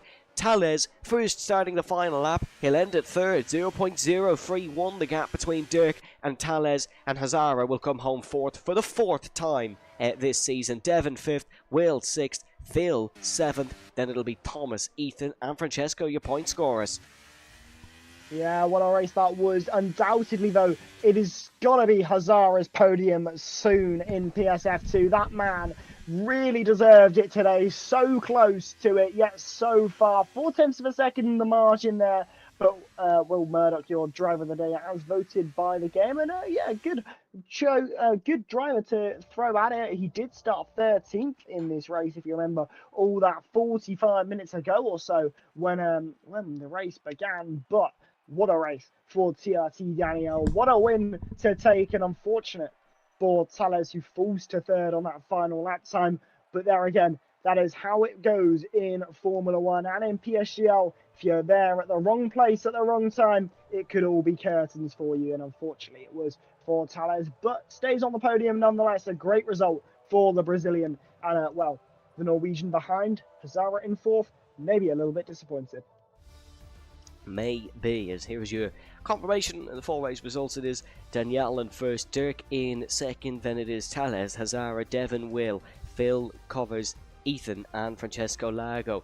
Meaning Red Bull did get the double points, if you're interested in that. Then it was Diogo, Luke, Facilo, who got the fastest lap. Your non-finishers were Michelle, Yakita, Rafal and Dara, who was out of the race pretty early on. Let's try to get some interviews, folks, but first we will take a brief look at what's coming up next week, and that is, of course, a return to Zandvoort for the Dutch Grand Prix. Byron, a bit of a different challenge as opposed to Azerbaijan. Oh, undoubtedly so, and well, no surprise that we're going to see, a return to a track that is so difficult to overtake at, but turn number one, what an overtaking opportunity that is. If you get a great run out of that sweeping banked right hand, it could be absolutely brilliant to see. And remember, the DRS opens about halfway around that banked corner now, which is definitely very interesting to see. You're not supposed to go around a corner with DRS open, but very different to see. And these cars can certainly handle it. And yeah, that's where we'll be heading next week when we head to the Zandvoort circuit. Going to be very interesting. And remember, if you want to catch PC heading around that circuit, unfortunately you won't be able to, because we'll be all tuning in to F1 Esports, which is why we won't be racing for PC there around this time later this week, sorry. But it's going to be great to see these PS drivers tackle it. Nonetheless, going to be brilliant. Yeah, one less round in the PS Championship, but I'm sure you did see that on one of our social channels. Yes, this is a plug. Make sure to go check them out when you do get a free second. Coming up after we hear from Danielle, he's just getting ready to talk to us. Don't worry, we will have an interview coming up shortly. You can check out PSF1 with James and Jess, the usual pairing there. We thought maybe Byron was going to be leaving me and joining the F1 action, but no, he was stuck with me, unfortunately, for this evening. But it's James and Jess there for the F1 Championship. Remember, no PC this week. It is F1 Sim Racing Race Week. Then we're back next Monday, of course, as what a fabulous race it truly was around Azerbaijan this evening.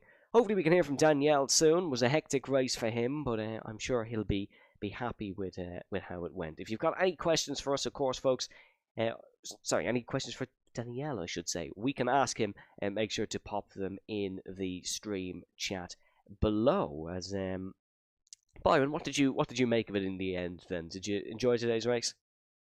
Oh, it was difficult not to. I just first like to say that, Evan, I appreciate casting alongside you. I am not disappointed to be stuck alongside you. There is no feeling of being stuck alongside you. I love being alongside you, Evan.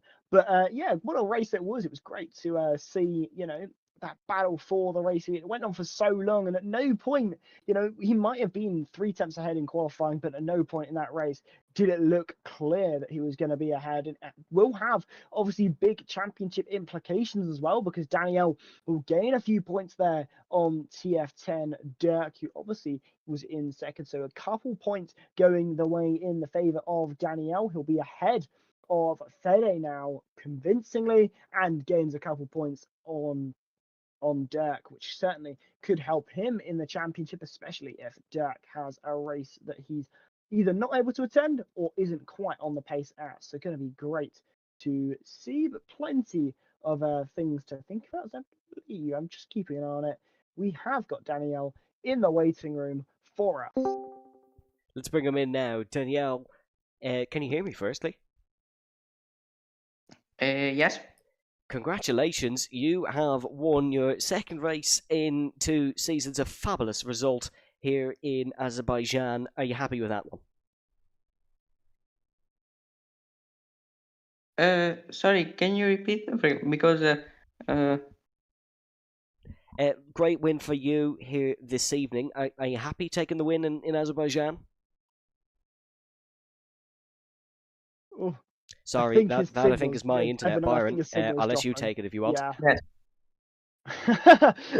Oh, Danielle, it was a great win here tonight in Azerbaijan. I mean, first of all, take us through those final few laps. Was there ever a point where you thought you weren't quite going to have it and maybe Dirk was going to have it? Or did you just think, constantly, I'm going to have this race win and I'm not going to let anyone else take it? It was a bit tip and nuck, but you had better tyre wear in the end. How kind of sure were you that that was going to be your race win, or was it a bit up in the air, do you think?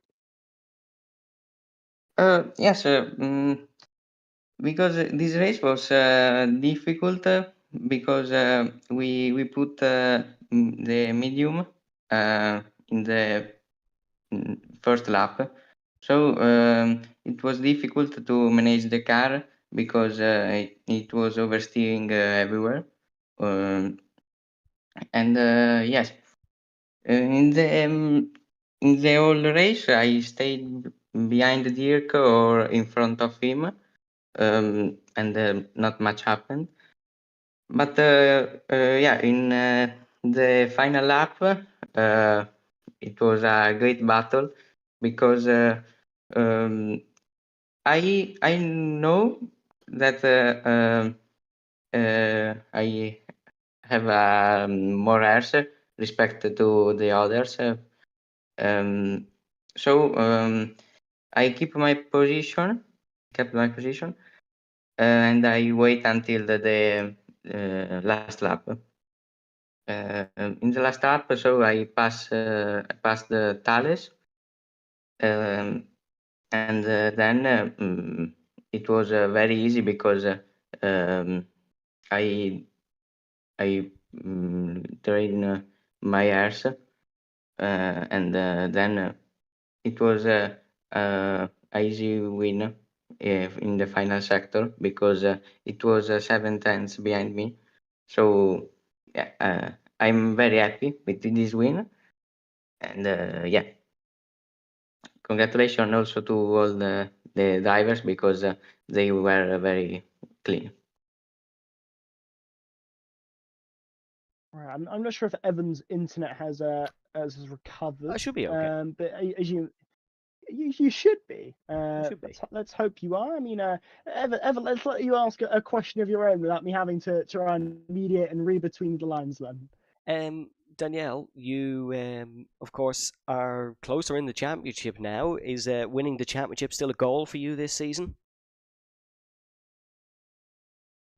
Yes, of course, because I think I'm like 7 points or 8 points behind Dirk. So yes, we are very close, and I will fight for the championship, of course. Danielle, thank you very much for joining myself and Byron for the interview, and congratulations on tonight's win. Thank you. Well, folks, that is all we do have time for here this evening. Once again, a big thank you for joining us as we will let you go and tune into some PSGL F1 action. You'll be automatically redirected over there if you stay here. Do not worry about that one. Big thanks from myself, big thanks from Byron. We shall chat to you from Zandvoort. Stay safe, stay well, and we shall see you next time. Bye-bye.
He's got the inside off here, he's through on the left hand side.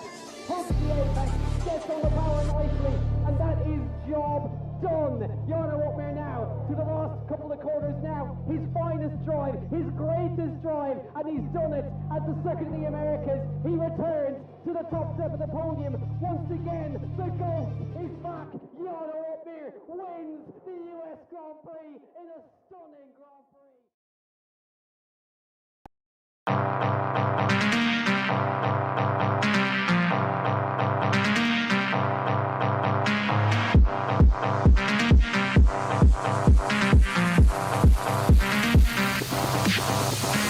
Cocaine in my nose, they got rose